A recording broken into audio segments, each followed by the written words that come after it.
Hello दोस्तों, नमस्कार दोस्तों। इस वीडियो में हम देखने वाले हैं संयुक्त अधिवेशन के बारे में।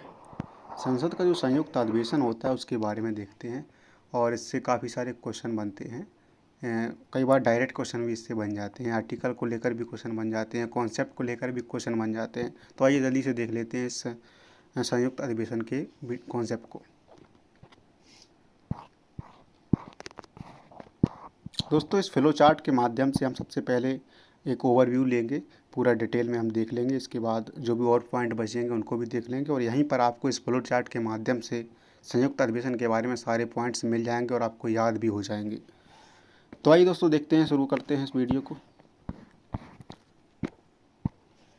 दोस्तों, यहाँ से शुरू करते हैं कि संयुक्त अधिवेशन बुलाता कौन है। कौन बुलाता है? तो इसका आंसर है राष्ट्रपति बुलाता है।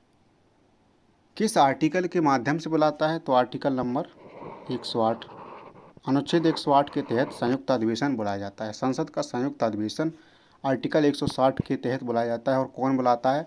राष्ट्रपति बुलाता है। और कब बुलाया जाता है दोस्तों? इसमें लिखा है कब बुलाया जाता है। तो इसका आंसर है कि जब दोनों सदनों के बीच विधेयक को लेकर मतभेद हो, यानी गतिरोध हो, मतभेद हो। इसके अब जब दोनों सदनों के बीच में मतभेद हो गया है तो दोनों को एक जगह पर बुलाकर, दोनों सदनों को संयुक्त बैठक में बुला करके उस विधेयक को लेकर पारित कराया जा सकता है और पारित नहीं भी हो सकता है। लेकिन जब बुलाया जाएगा तो 100% आप समझ लीजिए कि ये पारित होगा। इसका भी हम आपको एक लॉजिक बताएंगे कि ऐसा क्या है कि जब अगर इसको बुलाया जाएगा तो ये पारित ज़रूर होगा।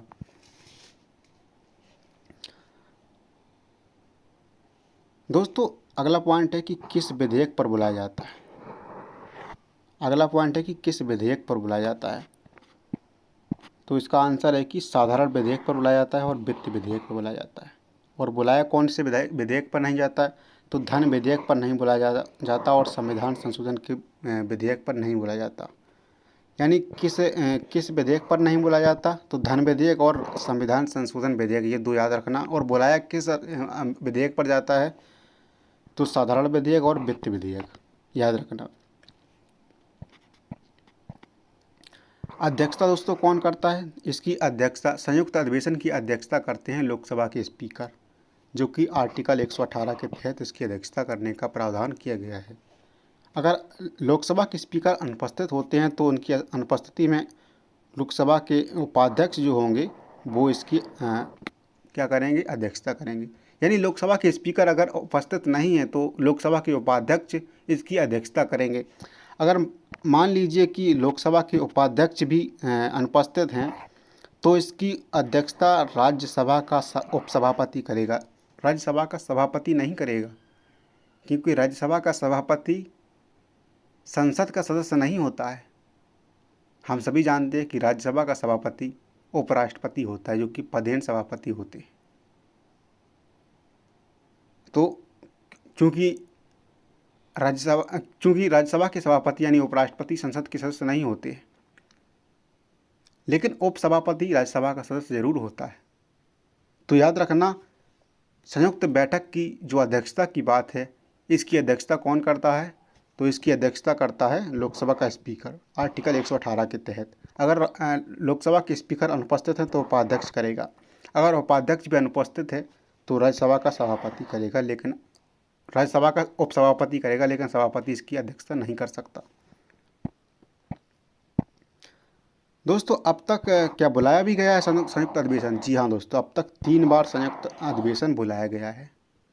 अलग अलग कानूनों पर, अलग अलग विधेयकों पर 3 बार संयुक्त अधिवेशन को बुलाया गया है। अगला पॉइंट दोस्तों, पारित कैसे होते हैं? संयुक्त अधिवेशन बुलाने के बाद कौन सी बहुमत का प्रयोग करके इसको पारित किया जाता है विधेयक को?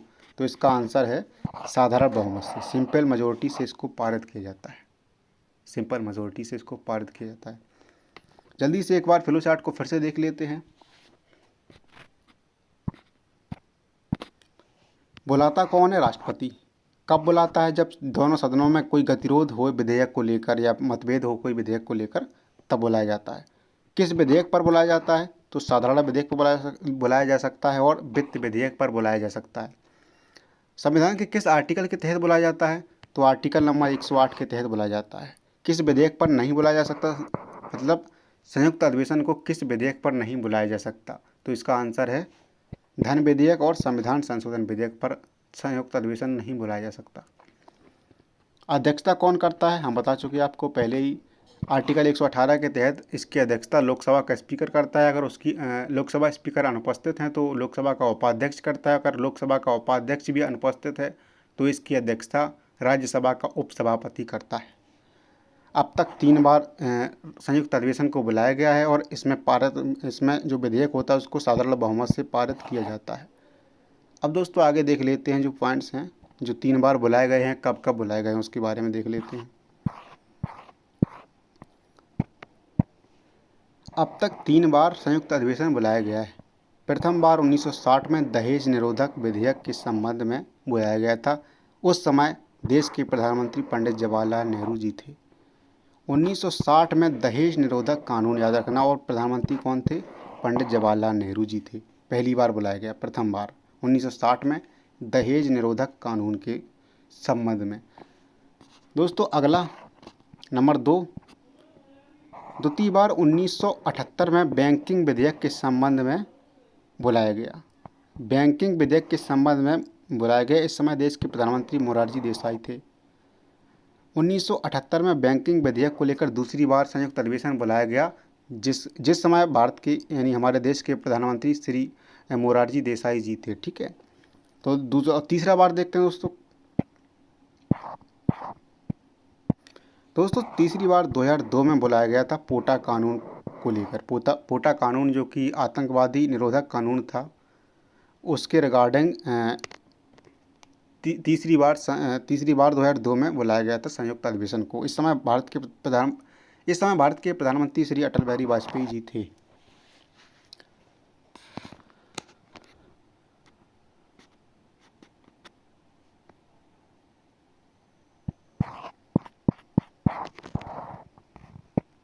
तो दोस्तों 3 बार बुलाया गया है। 1960 में दहेज निरोधक कानून के संबंध में, और इस समय प्रधानमंत्री श्री JL नेहरू थे। और द्वितीय बार बुलाया गया 1978 में बैंकिंग विधेयक के संबंध में, इस समय प्रधानमंत्री मोरारजी देसाई जी थे। और तीसरी बार 2002 में बुलाया गया पोटा आतंकवादी कानून के संबंध में, इस समय देश के प्रधानमंत्री श्री अटल बिहारी वाजपेयी जी थे। ठीक है, तो ये थी दोस्तों वीडियो हमारी संयुक्त अधिवेशन से रिगार्डिंग। उम्मीद करते हैं आपको समझ में आई होगी।